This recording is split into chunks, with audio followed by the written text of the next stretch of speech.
December 19 அன்று ஏன் ஹனுமான் ஜெயந்தி கொண்டாடப்படுகிறது என்று உங்களுக்கு தெரியுமா? பலர் அறியாத உண்மை என்னவென்றால், ஹனுமான் ஒரே நாளில் பிறந்தவர் அல்ல, கலியுகத்திற்காகவே பூமியில் தங்கியிருப்பவர்.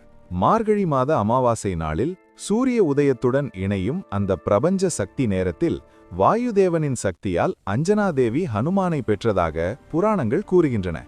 அதனால்தான் டிசம்பர் 19 ஹனுமானின் சக்தி பூமியில் அதிகமாக செயல்படும் நாளாக நம்பப்படுகிறது.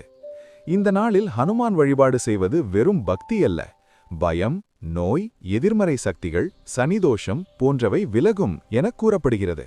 ஆனால் உண்மையான ரகசியம் என்னவென்றால், ஹனுமான் ஒரு கடவுள் மட்டுமல்ல, அவர் இன்றும் உயிருடன் உள்ள சிரஞ்சீவிகளில் ஒருவர் என்று பல சாஸ்திரங்கள் சொல்கின்றன. அதனால்தான் இந்த நாளில் ஹனுமான் சாலிசா, வெண்ணெய் அல்லது வெல்லம் அர்ப்பணம், சிவப்பு விளக்கு ஏற்றுதல் போன்ற செயல்கள் செய்யப்படுகின்றன. இவை மன உறுதியையும் உடல் சக்தியையும் மனிதனின் உள் ஆற்றலையும் விழிப்பூட்டும் அறிவியல் சார்ந்த வழிபாடுகளாகவும் பார்க்கப்படுகின்றன. ஹனுமான் ஜெயந்தி என்பது ஒரு பிறந்த நாள் அல்ல, அது மனிதனுக்குள் இருக்கும் எல்லையற்ற சக்தியை நினைவூட்டும் நாள். இந்த ஆன்மீக உண்மை உங்கள் மனதை தொட்டிருந்தால் லைக் செய்யுங்கள். இதேபோல இந்தியாவின் மர்மங்களையும் வரலாறையும் அறிய டிகேஎஸ் பாரத் சீக்ரெட்ஸை சப்ஸ்கிரைப் செய்ய மறக்காதீர்கள்.